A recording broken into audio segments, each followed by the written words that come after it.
Of ether के बाद अब हम लोग फिज़िकल प्रॉपर्टीज़ ऑफ ईथर्स को शुरू करते हैं।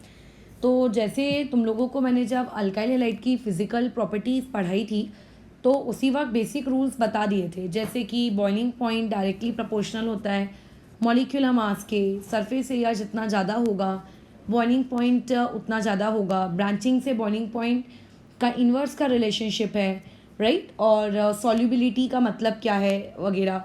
वैसे तो जनरली सॉल्युबिलिटी के बॉइलिंग पॉइंट के रिवर्स लिखी जा सकती है, बट ये स्टेटमेंट हमेशा ट्रू नहीं है। आपको हमेशा लॉजिकली सोचना चाहिए। तो आगे आने वाले अब जितने भी चैप्टर्स होंगे उन चैप्टर्स में हम कभी भी उन सारे रूल्स को वापस एक्सप्लेन नहीं करेंगे। उन रूल्स के मदद से कुछ क्वेश्चंस अगर बन सकते हैं तो उन्हें सॉल्व करेंगे, अदरवाइज उस पर्टिकुलर चैप्टर की फिजिकल प्रॉपर्टीज़ में आएंगे। तो जैसे अल्कोहल आपके पास होता है वैसे ही ईथर के स्ट्रक्चर पे अगर मैं कमेंट करूँ, वैसे ये कमेंट हम लोग ऑलरेडी पहले कर चुके हैं। तुम्हें याद अगर मैं दिलाऊं तो जब हमने अल्कोहल चैप्टर स्टार्ट किया था तो उस वक्त एक्चुअली तुम्हें मैंने फिनॉल का स्ट्रक्चर, अल्कोहल का स्ट्रक्चर और ईथर का स्ट्रक्चर, तीनों के स्ट्रक्चर का कंपैरिजन करने वाला भी एक वीडियो बना के दिया है, बराबर। तो वो वाले पार्ट में ऑलरेडी ये पार्ट कवर हो चुका है, ठीक है। बॉन्ड एंगल कम क्यों हो जाता है वगैरह वगैरह, इसका सबका रीज़न वहाँ पर है। तो उस चीज़ को तुम वापस से देख सकते हो अगर भूल गए होगे तो यहाँ पे देखो, सबसे पहले अगर अपन स्ट्रक्चर की बात करें तो अगर लिखने के वक्त अगर मैं उस चीज़ को ROR लिख दूँ, मतलब ऐसा स्ट्रेट अगर लिख दूँ तो देखो कोई दिक्कत की बात नहीं है, you can write it straight. But reality में ईथर्स का स्ट्रक्चर इस तरीके से नहीं होता है। ईथर्स कुछ आपको इस तरीके के दिखेंगे, ये ऐसे, ठीक है, ये ऐसे दिखेंगे। यहाँ पे ऑक्सीजन के ऊपर क्या होते हैं, लोन पेयर ऑफ इलेक्ट्रॉन्स होते हैं, बराबर। और यहाँ पे ये जो बॉन्ड एंगल होता है, ये बॉन्ड एंगल यहाँ पे पाया जाता है आपका कितना डिग्री, ये यहाँ पर रहेगा 111.7 डिग्री। अभी अगर इसकी हाइब्रिडाइजेशन के बारे में बात करें तो यहाँ पे तुम देखो ऑक्सीजन कौन सी हाइब्रिडाइजेशन शो कर रहा है, it is sp3 hybridised. sp3 hybridise के बारे में हम लोगों का क्या कहना है कि sp3 हाइब्रिडाइज जितने भी लोग होते हैं उन sp3 हाइब्रिडाइजेशन में आपको बॉन्ड एंगल जो मिलता है वो 109.28 मिलता है, राइट। बट आपका अगर आप ईथर लेते हो तो ईथर में ये जो हाइब्रिडाइजेशन है ये 109.28 से क्या होती है, स्लाइटली ज़्यादा होती है। बताओ यहाँ पे क्यों, इसका रीज़न क्या है, क्योंकि यहाँ पे जो तुमने उस ऑक्सीजन के आजू बाजू, ठीक है, जो ये बल्कि ग्रुप लगा के रखे हैं, बल्कि ग्रुप मतलब मैं इनकी बात कर रही हूँ, जो आपने R ग्रुप लगाए हैं, ये जो R ग्रुप है, ये R ग्रुप आपस में क्या करते हैं, रिपल्शन क्रिएट करते हैं, ठीक है। इनके बीच में रिपल्शन क्रिएट होता है, ठीक है, बिकॉज ऑफ बल्कीनेस, ठीक है। अब क्योंकि इनके बीच में रिपल्शन क्रिएट हुआ है तो रिपल्शन होने की वजह से ये एक दूसरे को क्या करते हैं, धक्का देते हैं, ठीक है, दूर दूर धक्का देते हैं। और जब भी दूर दूर धक्का देते हैं तो देखो यहाँ पे बॉन्ड एंगल आपका कितना आ जाता है, 11.7 डिग्री, ठीक है। तो आपको अगर ईथर के बारे में पहली उसकी फिजिकल प्रॉपर्टी अगर पता होनी चाहिए तो वो ये पता होनी चाहिए कि यहाँ पे बॉन्ड एंगल कितना होता है, और पॉइंट नंबर 2 बॉन्ड एंगल ज़्यादा होने का रीज़न क्या है, राइट। अब आ जाते हैं हम लोग नेक्स्ट हम लोगों की फिजिकल प्रॉपर्टी में। नेक्स्ट फिजिकल प्रॉपर्टी क्या है, वो फिजिकल प्रॉपर्टी भी स्ट्रक्चर के वाया ही हम समझ सकते हैं। जैसे ये मैंने बना लिया आपके एक ईथर का स्ट्रक्चर, यहाँ पे लोन पेयर ऑफ इलेक्ट्रॉन्स हम लोगों ने ड्रॉ कर लिए, ठीक है। अब अगर मुझे डाइपोल मोमेंट के बारे में बातचीत करनी है तो डाइपोल मोमेंट के लिए सबसे पहले हमें उसके डायरेक्शंस बताने पड़ते हैं, पॉजिटिव से नेगेटिव। तो कार्बन और ऑक्सीजन में कहाँ होगा डाइपोल मोमेंट का डायरेक्शन, ये ऐसा होगा। यहाँ पे भी डाइपोल मोमेंट का डायरेक्शन कैसा होगा, ये ऐसा होगा। तुम्हें क्या लगता है कि ये जो दो वेक्टर्स हैं, क्या ये दोनों वेक्टर्स एक दूसरे को कैंसिल आउट कर रहे हैं क्या, नहीं, ये एक दूसरे को कैंसिल आउट नहीं कर रहे हैं, ठीक है। उसके अलावा अब जैसे ये लोन पेयर और ऑक्सीजन है तो लोन पेयर और ऑक्सीजन में हम पॉजिटिव किसको मानेंगे, ऑक्सीजन को मानेंगे। तो यहाँ पे भी डाइपोल मोमेंट कहाँ होगा, ऊपर की तरफ होगा। यहाँ पे भी डाइपोल मोमेंट कहाँ होगा, ऑक्सीजन से ऊपर लोन पेयर की तरफ। तो तुम ये देखो कि यहाँ पे जो आपका डाइपोल मोमेंट है, ये डाइपोल मोमेंट एक दूसरे को कैंसिल नहीं कर रहे हैं। तो इसकी वजह से जो तुम्हारे ईथर्स होते हैं, इन ईथर्स के पास नेट डाइपोल मोमेंट होता है, यानी कि यहाँ पे आपका म्यू नेट आपका कभी भी ज़ीरो नहीं होगा। अदरवाइज कई लोगों को ऐसा लग सकता है कि करके डाइपोल मोमेंट इसका ज़ीरो हो गया। इवन यहाँ पे एक और बात अगर मैं तुम्हें बताऊँ कि जो आपका डाई इथाइल ईथर होता है, राइट, जैसे डाई इथाइल ईथर का मतलब आप लोगों के पास कुछ इस तरीके की सिचुएशन है, ऑक्सीजन यहाँ पे है C2H5 और यहाँ पे है C2H5, ठीक है। तो कई लोगों को अंदर से ऐसा इंड्यूशन आएगा करके कि ये तो सिमेट्रिकल है, और सिमेट्रिकल चीज़ों में तो करके डाइपोल मोमेंट ज़ीरो हो जाता है। तो देखो आप कभी भी ना सिमेट्रिकल चीज़ों में भी एग्री कि डाइपोल मोमेंट ज़ीरो होता है, बट उसके भी रूल्स हैं कि किस हाइब्रिडाइजेशन की सिमेट्रिसिटी में, राइट। यहाँ पे अगर तुम वेक्टर्स को ड्रॉ करोगे तो तुम्हें दिख रहा है कि यहाँ पे वेक्टर्स एक दूसरे को कैंसिल नहीं कर रहे। तो इस तरीके के structure like di ethyl ether, di methyl ether, इनमें भी डाइपोल मोमेंट ज़ीरो नहीं होता है, ठीक है। तो ये हो गई हम लोगों की सेकेंड केमिकल प्रॉपर्टी, सॉरी आपकी फिजिकल प्रॉपर्टी, कि आपके ईथर्स में जो डाइपोल मोमेंट होता है, नेट डाइपोल मोमेंट, वो ज़ीरो नहीं आता है, ठीक है। अच्छा, अब आगे बढ़ते हैं। आगे अगर मैं बढ़ूँ कि मतलब जो आपका ईथर होता है, इस ईथर के अगर हम डेंसिटी के बारे में बात करें, ये उतना ज़्यादा इम्पॉर्टेंट फैक्टर नहीं होता है, ठीक है। तो इसमें बस एक लाइन यहाँ पे कोई मुझे बोलनी रहेगी कि ये आपके पानी के कंपेयर में इनकी डेंसिटी कम होती है, ठीक है। यानी कि पानी से ये लोग क्या होते हैं बताओ, हल्के होते हैं। अब अगर ये लोग पानी से हल्के होंगे तो तुम्हें पता है कि ये पानी पे फ्लोट करेंगे कि पानी में डुबकी मारेंगे, ये ठीक है, बराबर, ठीक है। उसके बाद पॉइंट नंबर 4 में आते हैं। We are talking about their physical state, कि इनकी फिजिकल स्टेट क्या है। ईथर गैस फॉर्म में है, ठीक है, कि ये सॉलिड है कि ये लिक्विड है, इनकी फिजिकल स्टेट क्या है। तो देखो इसमें ना एक आपका एक्सेप्शन है। एक्सेप्शन ये है कि आपके पास जो डाई मिथाइल ईथर होता है, डाई मिथाइल ईथर का मतलब ये इस तरीके से ये वाला पार्ट हो गया डाई मिथाइल ईथर, और उसके अलावा जो तुम्हारे पास इथाइल मिथाइल ईथर होता है, इथाइल मिथाइल ईथर का मतलब एक तरफ आपका मिथाइल ग्रुप होगा और दूसरी तरफ आपका इथाइल ग्रुप होगा। तो इस तरीके से जो इथाइल मिथाइल ईथर होते हैं, अगर मैं इन लोगों को नॉर्मल टेम्परेचर पे इनके बारे में देखूं, ठीक है, ऑर्डिनरी टेम्परेचर पे अगर हम इनके बारे में व्यू करें, तो ऑर्डिनरी टेम्परेचर पे ये दोनों के दोनों ईथर्स आपको पाए जाएंगे कौन सी फिजिकल स्टेट में, गैसियस फिजिकल फॉर्म में, यानी कि गैस फॉर्म में ये तुम्हें पाए जाएंगे। ये इनकी खास बात है, राइट। लेकिन अगर तुम इनके दूसरे होमोलोगस के बारे में बात करो, दूसरे ईथर्स के बारे में बात करो, तो इनके जो दूसरे होते हैं, अदर ईथर्स होते हैं, अगर मैं अदर ईथर्स को उठाऊंगी आपके ऑर्डिनरी टेम्परेचर पे, तो आपके अदर ईथर्स ये लिक्विड होते हैं, बराबर, ये क्या होते हैं, आपके लिक्विड होते हैं, ठीक है। तो ये आपके लिक्विड स्टेट में पाए जाएंगे। सिर्फ दो ही ऐसे ईथर्स हैं जो तुम लोगों के कौन से फॉर्म में पाए जाते हैं, गैस, वो वाली बात याद रखना है। अदरवाइज बाकी सबके सब कौन से आपके लिक्विड स्टेट में। फिफ्थ प्रॉपर्टी में आते हैं, क्या ईथर्स के पास कोई ओडर यानी कि स्मेल होती है क्या, राइट, क्या इनके पास कोई स्मेल है। तो जस्ट आपका जो ईस्टर है, राइट, जो आपका ईस्टर होता है, ईस्टर के बारे में हम लोगों को क्या पता है कि ईस्टर के पास से एक बहुत ही प्यारी सी मतलब फ्रूटी सी स्मेल आती है, ठीक है, ठीक है। आपके इधर मतलब जो ईस्टर्स होते हैं उनके पास से एकदम प्यारी सी फ्रूटी सी स्मेल आती है। लेकिन जो ईथर्स होते हैं, क्या ये ओडरलेस हैं क्या, तो नहीं। जो अगर आप रूम टेम्परेचर की बात कर रहे हो, तो रूम टेम्परेचर में ईथर्स के पास से भी आपको एक प्लीजेंट स्मेल अपीयर होगी यहाँ पर, ठीक है। मतलब यहाँ से आपको एक प्लीजेंट स्मेल, आपकी नोज उसको डिटेक्ट कर पाएगी। ये ईथर का कैरेक्टरिस्टिक्स है, राइट। अच्छा, फिर उसके अलावा नेक्स्ट प्रॉपर्टी में आ जाते हैं, प्रॉपर्टी नंबर 6 पे। What about their colour. तो देखो अगर गैस है तो आपको गैस का यहाँ पे कोई कलर देखने को नहीं मिलेगा, और अगर मैं लिक्विड्स की भी बात कर रही हूँ तो यहाँ पर वो लिक्विड्स भी आपके कैसे होंगे, कलरलेस होंगे करके, ठीक है। वो लिक्विड्स भी कैसे रहेंगे, कलरलेस। तो ये तुम्हारे पास कुछ आपके ईथर्स की फिजिकल प्रॉपर्टीज़ हैं, ठीक है। इन फिजिकल प्रॉपर्टीज़ में हमने उसका फिजिकल स्टेट, उसका स्मेल, उसका कलर, राइट, और उसके अलावा उसका डाइपोल मोमेंट, ठीक है, और उसके अलावा वहाँ पे आपका बॉन्ड एंगल कितना होगा, इस सारी चीज़ों पे बातचीत की। अब आते हैं जो दो हमारी सबसे इम्पॉर्टेंट फिजिकल प्रॉपर्टीज़ हैं, उन दो सबसे इम्पॉर्टेंट फिजिकल प्रॉपर्टीज़ में अगर तुम स्विच करो तो वो कौन है।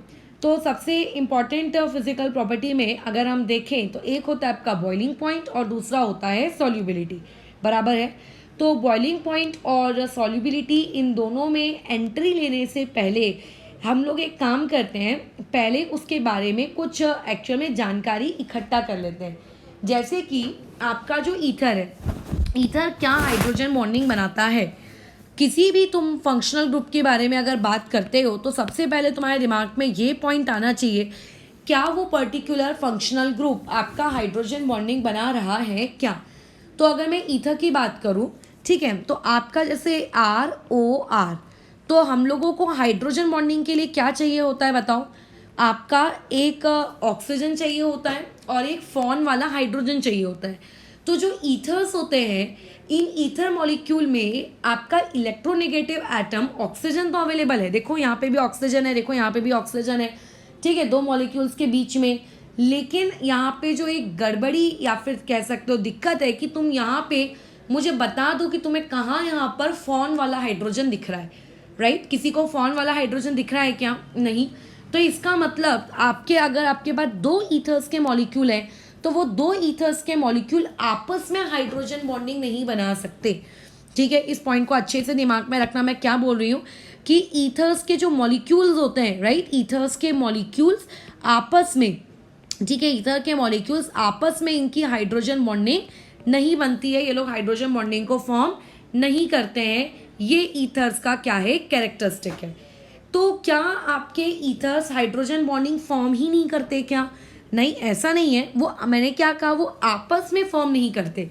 लेकिन इमेजिन करो आपका ये ईथर का मॉलिक्यूल है, इस ईथर के मॉलिक्यूल को मैंने डाल दिया वाटर में, ठीक है। अब तुम ये देखो कि जो वाटर का जो मॉलिक्यूल है, उस मॉलिक्यूल के पास फॉन वाला हाइड्रोजन है, बराबर, और ईथर के पास तो इलेक्ट्रोनेगेटिव खुद ही ऑक्सीजन है। तो ऐसे केस में अब यहाँ पे ये हाइड्रोजन बॉन्डिंग बनाएगा वाटर के H के साथ, ये हाइड्रोजन बॉन्डिंग बना लेगा किसके साथ, वाटर के H के साथ। यानी कि अगर हम लोग इस पे बातचीत करें, क्या ईथर वाटर के साथ हाइड्रोजन बॉन्डिंग बनाता है क्या, तो हाँ, आपके ईथर का मॉलिक्यूल प्लस वाटर का मॉलिक्यूल, यस, इनके बीच में हाइड्रोजन बॉन्डिंग एग्जिस्ट करती है, राइट। तो क्योंकि इन लोगों की हाइड्रोजन बॉन्डिंग वाटर में एग्जिस्ट कर रही है, इसीलिए, ठीक है, आप ये कह सकते हो कि ईथर्स काफ़ी ज़्यादा हद तक वाटर्स में क्या होते हैं, सोल्यूबल होते हैं, राइट। ये लोग क्या होते हैं, वाटर में सोल्यूबल होते हैं। वाटर में सोल्यूबल होने का या क्या कंडीशन होता है, कंडीशन सिर्फ और सिर्फ ये होता है कि उस पर्टिकुलर आपके क्या कहते हैं, केमिकल को या फिर सॉल्वेंट को वाटर के साथ क्या बनानी चाहिए, हाइड्रोजन बॉन्डिंग बनानी चाहिए। देयरफॉर हम लोग अगर ईथर की बात करें तो सॉल्युबिलिटी आपकी ईथर की पानी के अंदर अच्छी खासी है। तुम ऐसा नहीं कह सकते कि ईथर सब पानी के अंदर सॉल्यूबल नहीं होते। जैसे याद करो जो तुम लोगों का आ रहा है अल्काइल हैलाइड्स से, अल्काइल हैलाइड्स वो जो रहते हैं, क्या वो वाटर में सॉल्यूबल होते हैं क्या? नहीं होते ना, उनमें तो अच्छा खासा चार्ज भी होता है बट उनकी सॉल्युबिलिटी उतनी अच्छी नहीं होती। अल्कोहल्स होते हैं, फिनॉल्स भी होते हैं। तो वैसे ही ईथर्स भी वाटर में सॉल्यूबल है। रीज़न कि माना कि ईथर आपस में हाइड्रोजन बॉन्डिंग नहीं बना सकते, लेकिन जो ईथर है वो आपके वाटर में के साथ हाइड्रोजन बॉन्डिंग बनाते हैं, राइट। तो ये हो गया हम लोगों का 7 पॉइंट। अच्छा, अब उसके बाद 8 पॉइंट के बारे में आते हैं। 8 पॉइंट मैंने तुम लोगों को जब IUPAC नॉमेनक्लेचर सिखाया था, तो IUPAC नॉमेनक्लेचर पढ़ाते वक्त ही ये वाला पार्ट मैं बता चुकी थी करके। ये पार्ट कुछ इस प्रकार से है कि अगर अपन ये बात करें कि अल्कोहल्स और ईथर्स, तो एक्चुअली जो आपके अल्कोहल्स होते हैं और जो आपके ईथर्स होते हैं, ये दोनों एक दूसरे के क्या होते हैं, आइसोमर्स होते हैं, ठीक है। ये दोनों एक दूसरे के क्या हैं, आपके फंक्शनल आइसोमर्स हैं। ज़्यादा अच्छे से बताती हूँ, फंक्शनल आइसोमर्स है। कैसे? 2 कार्बन का जरा तुम अल्कोहल बनाओ तो 2 कार्बन का अल्कोहल होता है CH3 CH2 और OH, ठीक है। और ईथर्स 2 कार्बन वाला बनाओ CH3 O CH3। यहाँ से अगर मैं बोलूँगी कि इसका मॉलिक्यूलर फॉर्मूला लिखो तो मॉलिक्यूलर फॉर्मूला क्या होगा, C2, राइट, H6 और O, एंड यहाँ से इसका मॉलिक्यूलर फॉर्मूला लिखो C2H6O। तुम ये चीज़ बाकी carbon number of carbon atoms के लिए भी वेरीफाई कर सकते हो, अदरवाइज 10th तक तो ये चीज़ सीखी जाती है करके। तो alcohols and ethers they are functional isomers of each other करके, ठीक है, ये हो गया। अच्छा, पॉइंट नंबर 9 में आते हैं। पॉइंट नंबर 9 में हम लोग इस बारे में बात कर रहे हैं कि आपको क्या लगता है ईथर्स के बॉइलिंग पॉइंट के बारे में। तो देखो अगेन मैं बातचीत करती हूँ, जैसा मैंने अल्काइल हैलाइड वाले पार्ट में समझाया था कि बॉइलिंग पॉइंट का मतलब क्या होता है कि आपके उस पर्टिकुलर जो भी आपके पास केमिकल है या जो भी आपके पास सबस्ट्रेट है, ठीक है, या फिर जो आपके पास मॉलिक्यूल है, उस मॉलिक्यूल का अपने जैसे दूसरे मॉलिक्यूल के साथ उनके बीच में एक वैंडरवाल फोर्स ऑफ अट्रैक्शन होता है, राइट, वो आपको क्या करना पड़ता है, तोड़ना पड़ता है, बराबर है। आपको उनके बीच का वो वैंडरवाल फोर्स ऑफ अट्रैक्शन क्या करना पड़ता है, तोड़ना पड़ता है। अब यहाँ पे अगर मैं अब इन ईथर्स को उनके फ्रेंड अल्कोहल्स के साथ अगर मैं कंपेयर करूँ, राइट, अगर मैं ईथर्स को उनके फ्रेंड अल्कोहल के साथ कंपेयर करूँ तो तुम ये पाओगे कि अल्कोहल का लेट से जो आपका एक मॉलिक्यूल है, ये अल्कोहल का एक मॉलिक्यूल अपने जैसा उसके पास अगर अल्कोहल का दूसरा मॉलिक्यूल रहा तो वहाँ पे उनके बीच में वैंडरवाल फोर्स ऑफ अट्रैक्शन तो एग्जिस्ट करता ही करता है, साथ में उन लोगों के बीच में वैंडरवाल फोर्स ऑफ अट्रैक्शन के साथ साथ हाइड्रोजन बॉन्डिंग भी एग्जिस्ट करती है। लेकिन अगर जैसे अभी अभी हमने ईथर के बारे में डिस्कशन किया, तो जो तुम्हारे पास बेचारा ईथर है, उस ईथर के एक मॉलिक्यूल और दूसरे मॉलिक्यूल के बीच में वैंडरवाल फोर्स ऑफ अट्रैक्शन तो एग्जिस्ट कर रहा है, बट वहाँ पे हाइड्रोजन बॉन्डिंग मिसिंग है। तो अब तुम खुद बताओ कि किस वाले मॉलिक्यूल के बॉन्ड को ब्रेक करने में आपको ज़्यादा एनर्जी लगेगी। तो ऑब्वियस है कि अगर मैं तुमसे बोलूँगी कि आपको अल्कोहल्स में ज़्यादा एनर्जी लगेगी कि ईथर्स में, तो तुम्हारा साथ साथ जवाब होगा कि ज़्यादा एनर्जी की रिक्वायरमेंट हमें अल्कोहल्स में रहेगी एंड ईथर्स में हम लोगों को कम एनर्जी लगने वाली है करके, राइट। तो इससे साफ साफ पता चलता है कि अगर हम लोग ईथर्स को और अल्कोहल्स को माना कि वो दोनों एक दूसरे के फंक्शनल आइसोमर्स होते हैं, लेकिन अगर हम लोग उनके बॉइलिंग पॉइंट को कंपेयर करें तो अल्कोहल्स का बॉइलिंग पॉइंट, ठीक है, बहुत ज़्यादा मतलब ज़्यादा होता है एज़ कम्पेयर टू ईथर्स के ऑलवेज। क्यों? क्योंकि यहाँ पे ईथर्स में आपकी हाइड्रोजन बॉन्डिंग मिसिंग है और वही हाइड्रोजन बॉन्डिंग क्या है, आपके अल्कोहल्स में मौजूद है। क्लियर? डन? ठीक है, बस और कुछ नहीं। अच्छा, बस एक 10वां पॉइंट बता देती हूँ। ईथर्स जो होते हैं जनरली इन्हें हम लोग इनर्ट सॉल्वेंट कहते हैं। ईथर्स हम लोगों के ज़्यादा रिएक्टिव नहीं है। इनर्ट का मतलब ज़्यादा रिएक्टिव नहीं होते हैं ये लोग, ठीक है। और उसके बाद इन लोगों की बहुत कम केमिकल रिएक्शंस आपको ईथर में देखने को मिलेंगी एंड जो भी केमिकल रिएक्शंस अगर ईथर कर भी रहा है तो उसके लिए हम लोगों को हाई टेम्परेचर देना पड़ता है, क्योंकि अगर मान लेते हैं कोई रिएक्शन अगर नहीं हो रही है तो उस रिएक्शन को करवाने के लिए हम लोग क्या करते हैं, हाई टेम्परेचर या फिर ड्रास्टिक कंडीशंस देते हैं सच दैट कि वो रिएक्शन हो जाए करके। डन? तो बस अब हम लोगों का जो नेक्स्ट पार्ट रहेगा वो केमिकल प्रॉपर्टीज़ ऑफ ईथर रहेगा। उसमें हम लोग ईथर की केमिकल प्रॉपर्टीज़ के साथ डील करेंगे कि कौन कौन सी केमिकल प्रॉपर्टीज़ आपका ईथर शो करता है एंड इसमें बस ये वाला पार्ट याद रखना करके कि जैसे मैंने लास्ट वाले टॉपिक में तुमसे ये कहा था कि ईथर्स की रिएक्शन HI के साथ मैंने स्किप करवा दी थी। तो यहाँ पे ठीक है, देखो जब हम लोग अल्कोहल्स का प्रिपरेशन पढ़ रहे थे, ठीक है, कहाँ पे पढ़ रहे थे वो भी मैं तुम्हें स्पेसिफिकली बता देती हूँ।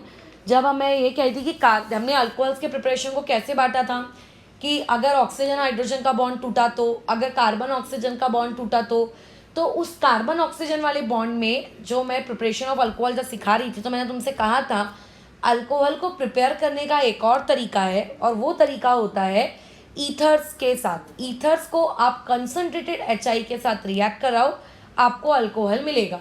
तो एक्चुअल में उस वक्त मैंने वो पार्ट नहीं बताया था, मैंने कहा था करके कि ये वाला पार्ट हम लोग स्पेशली ईथर्स में सीखेंगे। तो अभी हम लोग वाला पार्ट जस्ट नेक्स्ट इसके बाद सीखने वाले करके, ठीक है। बहुत ही इंपॉर्टेंट रिएक्शन है वो, ठीक है, तो उसको अच्छे से सीखना।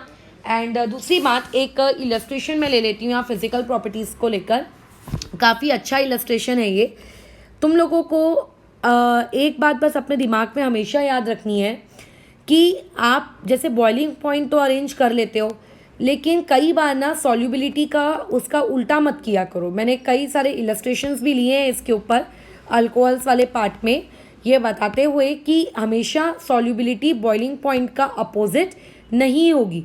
आपको वहाँ पे अपना दिमाग लगाना पड़ेगा, जैसे कि इस पर्टिकुलर एग्जांपल में हमें दिमाग लगाने की नीड है करके, ठीक है। चलो तो देखो ये है आपके पास टोटल स्ट्रक्चर्स मैं दे रही हूँ, इसको तुम्हें अरेंज करना है सॉल्युबिलिटी के बेसिस पर। तो अभी पहले और बॉइलिंग पॉइंट के बेसिस पे पहले सीखोगे कि कल को इसके जगह अगर स्ट्रक्चर में चेंज होकर कोई दूसरा मॉलिक्यूल आ जाए, लेकिन रूल्स चेंज नहीं होंगे। जैसे अगर मैं बॉइलिंग पॉइंट के बारे में बात करूँ तो बॉइलिंग पॉइंट को लेकर देखो हम लोगों ने क्या क्या रूल सीखे हैं। बॉइलिंग पॉइंट डायरेक्टली प्रोपोर्शनल होता है जो भी आपने लिया है वो कंपाउंड उसके मॉलिक्यूलर मास के, ठीक है, वो डायरेक्टली प्रोपोर्शनल होता है वहाँ पे नंबर ऑफ कार्बन एटम्स के, डायरेक्टली प्रोपोर्शनल होता है सरफेस एरिया के, और इन्वर्सली प्रोपोर्शनल होता है वो ब्रांचिंग के। मुझे अभी इतना याद आ रहा है, अगर कोई छूट गया होगा तो तुम लोगों से काउंट कर लेना, ठीक है। तो अभी यहाँ देखो, यहाँ पे ब्रांचिंग का तो सवाल ही नहीं उठ रहा है, ठीक है। लेकिन एक बात याद रखना, सरफेस एरिया जितना ज़्यादा होता है बॉइलिंग पॉइंट उतना ही क्या होता है आपका ज़्यादा। जो आपके पास ऑप्शन बी सी डी है उसमें रिंग बन रही है, और रिंग बनने से आपका सरफेस एरिया कम हो जाता है कि बढ़ जाता है। ऑब्वियस है, रिंग बनाने से सरफेस एरिया डिक्रीज हो जाता है। तो अभी ये जो आपके पास 3 स्ट्रक्चर्स है, इनमें क्योंकि आपके पास एक रिंग का फॉर्मेशन हुआ है तो देयरफॉर इसका सरफेस एरिया कम होगा as compare to option number A. तो अगर मैं बॉइलिंग पॉइंट की बात करूँ तो बॉइलिंग पॉइंट में तुरंत दिमाग में आ जाना चाहिए कि बी सी डी का हमें कुछ नहीं पता, लेकिन जिसका बॉइलिंग पॉइंट सबसे ज़्यादा होगा वो रहेगा ए, ठीक है। ए का बॉइलिंग पॉइंट सबसे ज़्यादा, क्योंकि सारे ईथर्स का, ठीक है, वहाँ पे सरफेस एरिया अगर आप चेक करो तो सभी का कैसा है, सबसे में ए का ज़्यादा है, ठीक है। यहाँ पे मैंने मॉलिक्यूलर मास वाला फैक्टर क्यों नहीं देखा, क्योंकि मॉलिक्यूलर मास वाला फैक्टर यहाँ देख के कोई काम का नहीं है। तुम पहले ऑप्शन में देखो 4 कार्बन है, 1 ऑक्सीजन है और तुम्हारे पास 10 हाइड्रोजन है। नेक्स्ट वाले ऑप्शन में आपके पास कार्बन आइटम की संख्या तो 4 है, ऑक्सीजन 1 है। हो सकता है कि हाइड्रोजन ऊपर नीचे हो रहा हो। तो इन लोगों के पास इन सारे ऑप्शन में, ठीक है, यहाँ पे जितने भी ऑप्शन दिए हैं इन सारे के सारे ऑप्शंस में, ठीक है, आप दिख पाओगे कि सभी का नियरली कंपेरेबल मॉलिक्यूलर मास है, ठीक है। तो जब इतना पास में मॉलिक्यूलर मास हो, सिर्फ 1 हाइड्रोजन या 2 हाइड्रोजन की वजह से अगर मॉलिक्यूलर मास आपका चेंज होता हुआ आपको दिख रहा है करके, तो ऐसे केस में आप वहाँ पर कभी भी उस पर्टिकुलर चीज़ का फिर मॉलिक्यूलर मास के वाया बॉइलिंग पॉइंट कंपेयर नहीं करोगे। तो सबसे ज़्यादा बॉइलिंग पॉइंट किसका होगा, ए का, बिकॉज ऑफ सरफेस एरिया। अब आ जाते हैं बी सी डी में। बी सी डी में तुम्हें वहाँ पर सरफेस एरिया तो अभी सभी का सेम है। कैसे सरफेस एरिया सभी का सेम है, देखो ना, सब में 4 कार्बन की रिंग, 1 ऑक्सीजन, 4 कार्बन की रिंग, 1 ऑक्सीजन। तो ऐसे केस में अब जो मेरे पास बी सी डी ये जो 3 ऑप्शन बचते हैं, इन 3 ऑप्शन में मेरे पास इनमें अब सरफेस एरिया वाला लॉजिक यहाँ पे काम नहीं करेगा, ठीक है, क्योंकि इन सभी का अभी सरफेस एरिया क्या है, नियरली सरफेस एरिया इनका सेम है। देखो मॉलिक्यूलर मास भी पहले नियरली सेम था, अब इन 3 ऑप्शन में अगर कंपेयर करने गए तो सरफेस एरिया भी सेम हो गया। बट सरफेस एरिया की एग्जैक्ट वैल्यू को तुम कैलकुलेट नहीं कर सकते ना, बट मॉलिक्यूलर मास की तो कैलकुलेट कर सकते हो। तो अभी ऐसे केस में अगर बी सी डी ऑप्शन में ढूंढोगे तो सबसे ज़्यादा मॉलिक्यूलर मास किस में होगा, डी ऑप्शन में, क्योंकि जैसे जैसे आप मतलब डबल बॉन्ड या ट्रिपल बॉन्ड अगर क्रिएट करते हो तो हाइड्रोजन घटते जाते हैं, हाइड्रोजन के घटने से मॉलिक्यूलर मास भी घटता है। तो डी ऑप्शन में क्योंकि कोई भी डबल बॉन्ड नहीं है, तो इसका मतलब बी सी डी में सबसे ज़्यादा सरफेस एरिया किसका होगा, मतलब सबसे ज़्यादा मॉलिक्यूलर मास किसका होगा, डी का। उसके बाद उससे कम मॉलिक्यूलर मास किसका होगा, सी का, और सबसे कम मॉलिक्यूलर मास किसका होगा, आपके बी का। जितना ज़्यादा आप वहाँ पे अनसेचुरेशन लगाओगे उतना आपका क्या होगा, मॉलिक्यूलर मास घटना जाएगा। बराबर कह रही हूँ, मतलब जितना ज़्यादा, हाँ, मॉलिक्यूलर मास घटता जाएगा। और मॉलिक्यूलर मास आपका बॉइलिंग पॉइंट के डायरेक्टली प्रोपोर्शनल होता है। तो ये हम लोगों के पास बॉइलिंग पॉइंट का एक ऑर्डर क्रिएट होकर आया, ठीक है। होप सो तुम्हें ये वाली चीज़ समझी हो।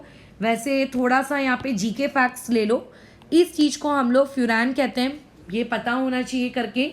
इस चीज़ को हम लोग THF कहते हैं। THF को हम लोग कहाँ यूज़ करते हैं, याद करो, एक रिएक्शन हम लोग सीखे थे, preparation of alcohols from alkenes में, ठीक है।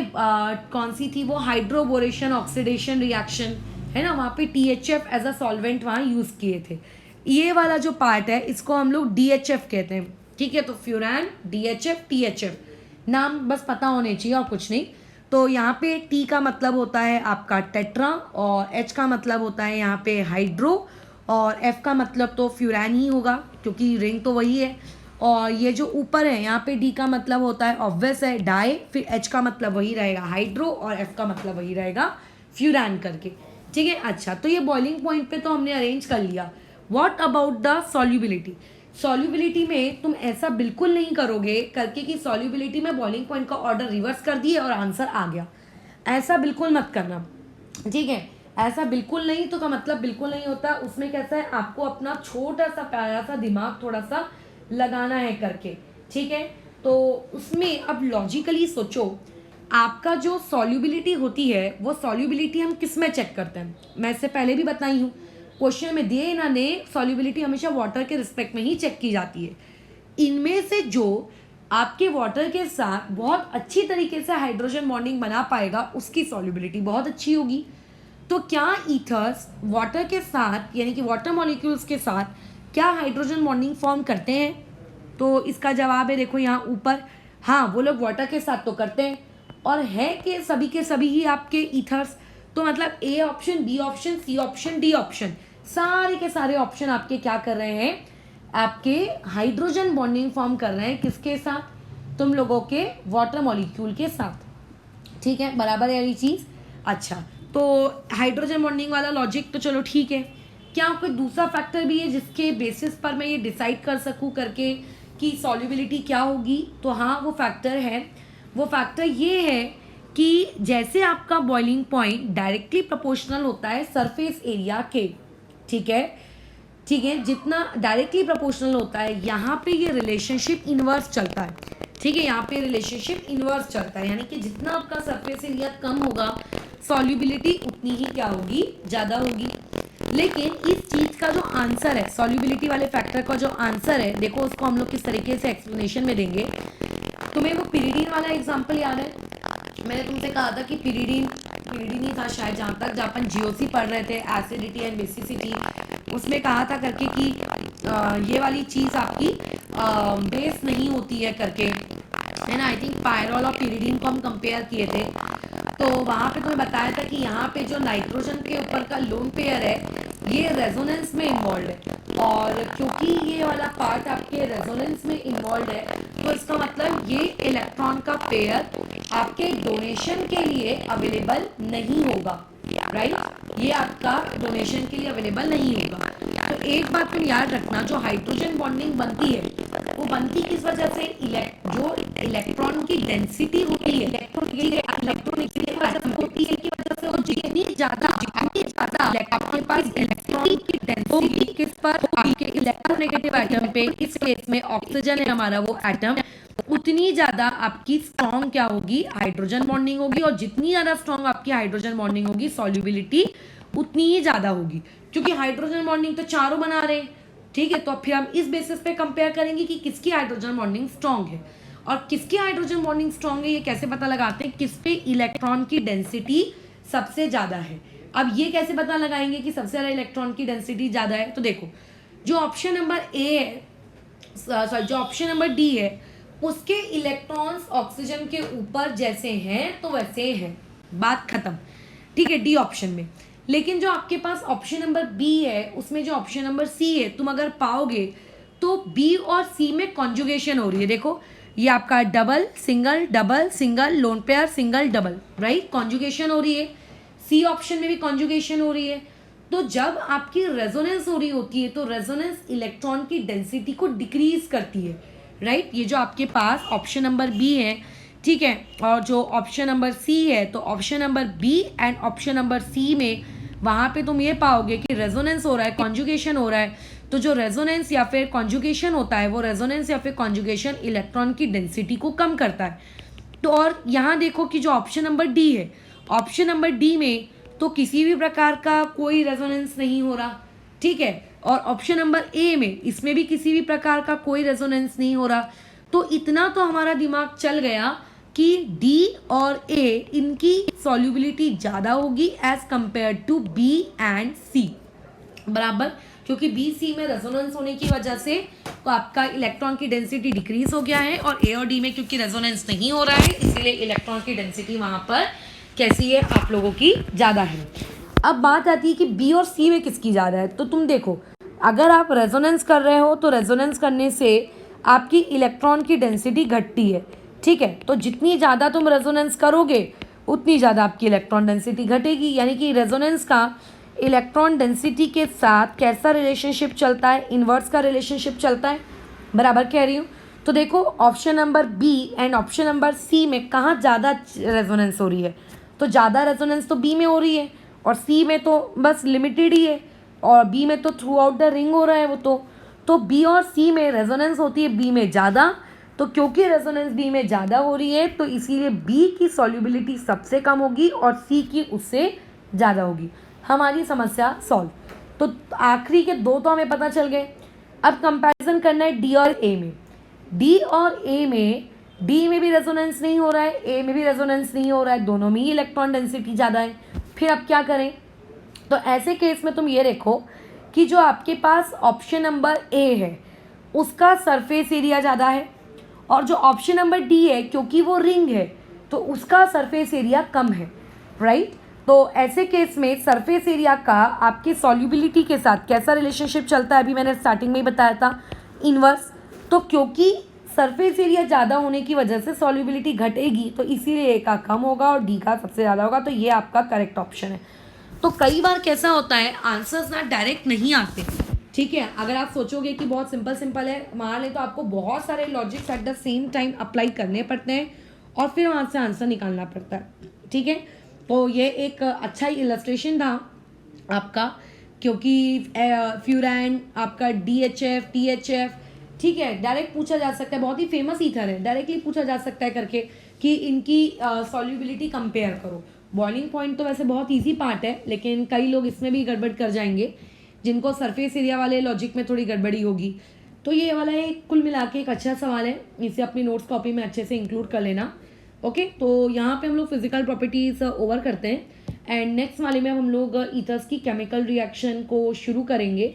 जैसे हम लोगों ने अल्कोहल्स की केमिकल रिएक्शन पढ़ी थी ना करके, कि अगर कार्बन और ऑक्सीजन का बॉन्ड टूटा, अगर ऑक्सीजन और हाइड्रोजन का बॉन्ड टूटा, तो अब तुम अगर ईथर की बातचीत करोगे तो ईथर में आपको कहीं हाइड्रोजन का बॉन्ड दिख रहा है क्या? एक ही ऑप्शन है, आपको ऑक्सीजन और कार्बन का बॉन्ड तोड़ना पड़ेगा। तो कौन कौन सी मेथड है जिनसे हम ऑक्सीजन और कार्बन के बीच का बॉन्ड तोड़ते हैं और प्रोडक्ट हम उठाते हैं, राइट। तो वो वाला सारा पार्ट अभी पढ़ते हैं और उसके बाद फिर ईथर्स वाला पार्ट कोशिश करेंगे कि आज ही हम लोग इसको पढ़ पुढ़ाकर फिनिश करके पूरा चैप्टर ख़त्म कर दें, ठीक है।